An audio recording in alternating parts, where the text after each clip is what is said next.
This just in. We're receiving reports that a new fad is taking the nation by storm. Its name, Jorts. But it appears as if this breakthrough in gene short splicing technology is causing irregular weather patterns all across the globe. It's the warmer season, so I can't wear jeans. I really like the denim, but not the length of the seam. My mom dresses cash and my dad likes to read. I'm not like either of them, I got the recessive gene. Jrtstorm's coming tonight. A Jrtstorm, it's a category 5.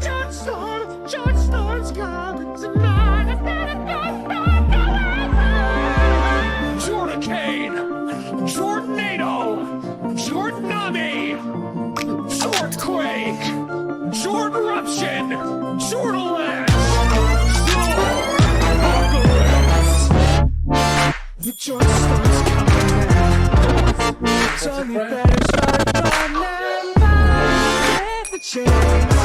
The big cast, these Jrtstorms will change your life. They're the new sensation. Wear them to every occasion. Jort, see the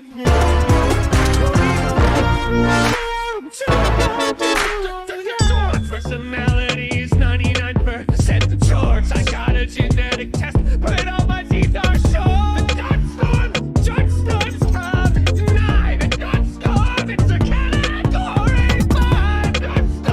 Jrtstorm's coming tonight. I think I'm a fucking cat. Breaking news. Millions of Americans are being sucked directly into the Jortex and it's headed straight for this studio. To my wife Cheryl and son Timmy. The elders foretold of a passion so bold, a new god of the earth.